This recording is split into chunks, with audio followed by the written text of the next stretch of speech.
In a quiet town in Missouri, a story unfolded that shocked the entire world. It was a tale of love, deception, and betrayal, one that blurred the line between victim and perpetrator. Gypsy Rose Blanchard appeared to be the perfect daughter, frail, sweet, and devoted to her mother. But behind closed doors was a life filled with manipulation, abuse, and secrets. What led a young girl to orchestrate the murder of the person she was supposed to love the most? Hello and welcome to the Grim Files.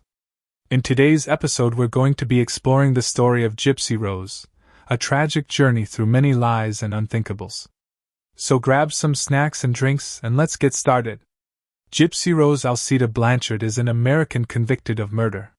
She rose to worldwide prominence when she was convicted of second-degree murder in Springfield, Missouri, for the death of her mother Dee Dee Blanchard, who subjected her to lifelong physical, mental, and medical abuse. She was sentenced to 10 years in prison. She was paroled after 8 years, near the end of December 2023. Given the sensational aspects of Gypsy's childhood, including her mother forcing her to pretend to be disabled and terminally ill, she gained widespread media attention. Hulu produced a limited series, The Act, released while she was still in prison. She has been featured in interviews on a variety of TV shows, such as Dr. Phil, and other programs have been based on her story. In 2024, her own reality show, Gypsy Rose, Life After Lockup, premiered on Lifetime. In order to better understand everything, we must first explore her childhood and early life. Blanchard was born on July 27, 1991, to 24-year-old Claudine, Dee Dee Blanchard and 18-year-old Rod Blanchard. Her mother first began asserting that Gypsy Rose had an array of different health issues from infancy. Initially, her mother told her that she had muscular dystrophy and needed a walker. When she was around 7 or 8 years old, she was involved in a minor motorcycle accident with her grandfather, during which she sustained a minor knee abrasion. After this, Dee Dee told her that she needed a wheelchair. After Hurricane Katrina destroyed their Louisiana home, Dee Dee and Gypsy Rose lived in a rented home in Aurora in southwestern Missouri. During their time there, Gypsy Rose was honored by the Oli Foundation, which advocates for the rights of feeding tube recipients, as its 2007 Child of the Year. The whole time Gypsy knew she did not need the feeding tube and knew she could walk, but continued with the charade out of fear of her mother. In 2008, Habitat for Humanity built them a small home with a wheelchair ramp and hot tub as part of a larger project on the north side of Springfield, to the east, and the two moved there.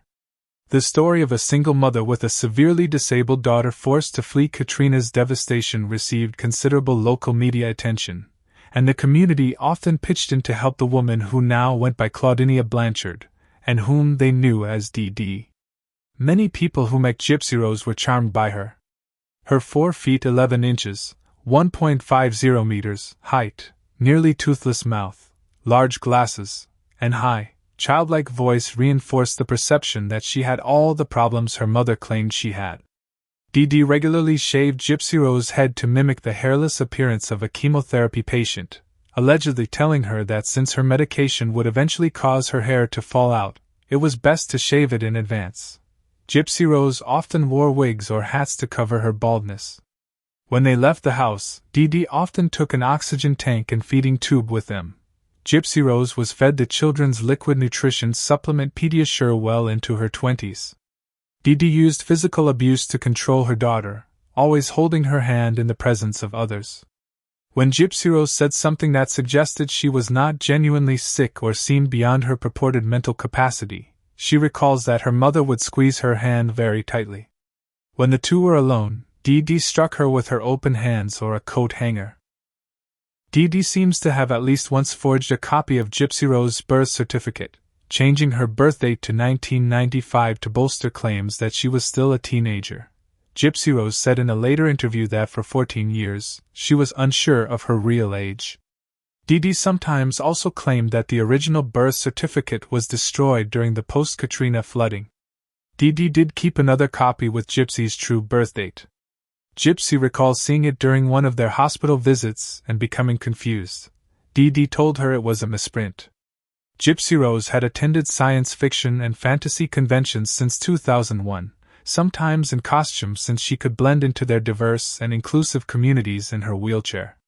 At a 2011 event, she made what may have been an escape attempt that ended when her mother found her in a hotel room with a man she had met online. Again, Dee Dee produced the paperwork giving Gypsy Rose false, younger birth date and threatened to inform the police. Gypsy Rose claims that afterward, Dee Dee smashed her computer with a hammer and threatened to do the same to her fingers if she ever sneaked out again. Gypsy claims she was chained and handcuffed to her bed for 2 weeks. However, no handcuffs, leash or chains were found in the home. Dee Dee later told Gypsy Rose that she had filed paperwork with the police claiming that Gypsy Rose was mentally incompetent, leading her to believe that if she attempted to go to the police for help, they would not believe her. Sometime around 2012, Gypsy Rose, who continued to use the internet and phone freely, made contact online with Nicholas Gojan, a man around her age from Big Bend, Wisconsin, whom she said she had met on a Christian singles website. In 2014, Gypsy Rose confided to 23-year-old neighbor Alea Woodmansey, who, unaware that Gypsy Rose was closer to her own age, considered herself a big sister, that she and Gojan had discussed eloping and had even chosen names for potential children. Gypsy Rose, who had 5 separate Facebook accounts, and Gojan flirted online, their exchanges sometimes using BDSM elements, which she has since claimed was more what he was interested in. Woodmansey tried to talk her out of it, still thinking Gypsy Rose was too young and possibly being taken advantage of by a sexual predator. She considered Gypsy Rose's plans just fantasies and dreams, and nothing like this would ever really take place. Despite Dee Dee's efforts to prevent her from using the internet, which went as far as allegedly destroying her daughter's phone and laptop, Gypsy Rose maintained contact with Woodmansey, who saved printouts of her posts, until 2014. The next year, Gypsy Rose arranged and paid for Gojan to travel to Springfield. She planned to pretend to meet Gojan for the first time at a movie theater with her mother, then appear to strike up a relationship based on the supposed chance encounter. When they did meet in person, Gojan says, Gypsy Rose led him to the bathroom, where the two had sex. The two continued their internet interactions and began developing a plan to kill Dee Dee. Gojan returned to Springfield on June 10, 2015, arriving while Gypsy Rose and her mother were away at a doctor's appointment. After they had returned home and Dee Dee had gone to sleep, he went to the Blanchard house. Gypsy Rose let him in and allegedly gave him duct tape, gloves, and a knife with the understanding that he would use it to murder Dee Dee. She hid in the bathroom and covered her ears so that she would not have to hear her mother screaming. Gojan then stabbed Dee Dee 17 times in the back while she was asleep. Afterward, the two had sex in Gypsy Rose's room, and stole more than $4,400 in cash that Dee Dee had been keeping in the house, mostly from child support checks. They fled to a motel outside Springfield, where they stayed a few days while planning their next move. During that time, they were seen on security cameras at several stores. Gypsy Rose said at that point she believed the two had gotten away with their crime. They mailed the murder weapon back to Gojan's home in Wisconsin to avoid being caught with it, then took a bus there. Several witnesses who saw the pair on their way to the Greyhound station noted that Gypsy wore a blonde wig and walked unassisted. After seeing concerning Facebook statuses posted from Dee Dee's account, the Blanchards' friends suspected something was amiss. When phone calls went unanswered, several friends and neighbors went to the house. While the friends and neighbors knew that the two often left on medical trips unannounced, they saw Dee Dee's modified car still in the driveway, making an unannounced trip unlikely. Protective film on the windows made it hard to see inside in the low light. No one answered the door, so the gathered friends called 911. When the police arrived, they had to wait for a search warrant to be issued before they could enter, but they allowed one of the neighbors to climb through a window. He reported that the inside of the house was largely undisturbed and that Gypsy Rose wheelchairs were present. When the warrant was issued, police entered the house and found Dee Dee's body. Neighbors were concerned about how Gypsy would do without her wheelchair, medications, and support equipment, such as the oxygen tanks and feeding tube. Friends set up a GoFundMe account to pay for Dee Dee's funeral expenses and possibly Gypsy Rose.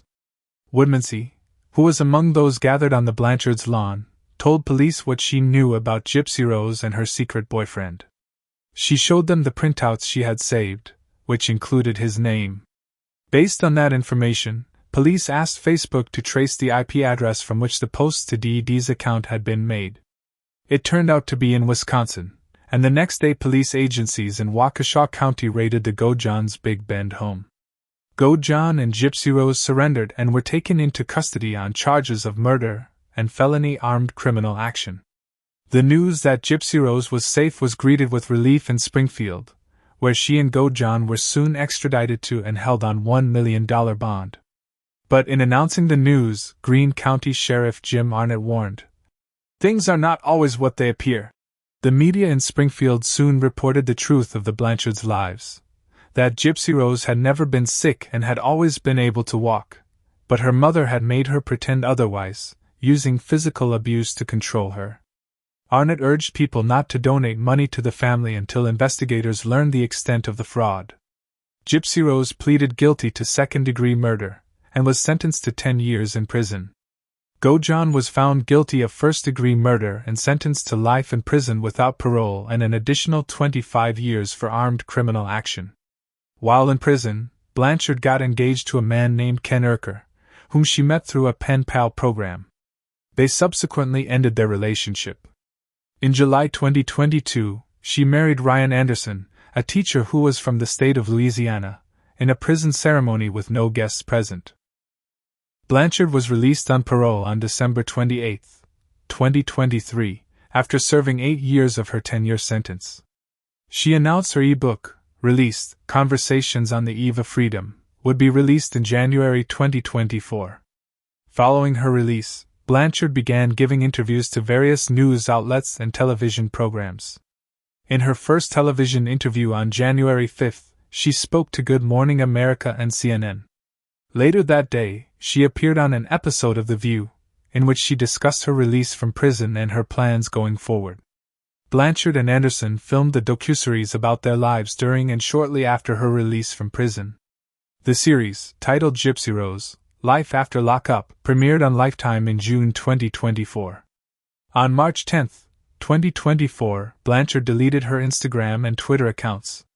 At its height, her Instagram account had accumulated 7.8 million followers.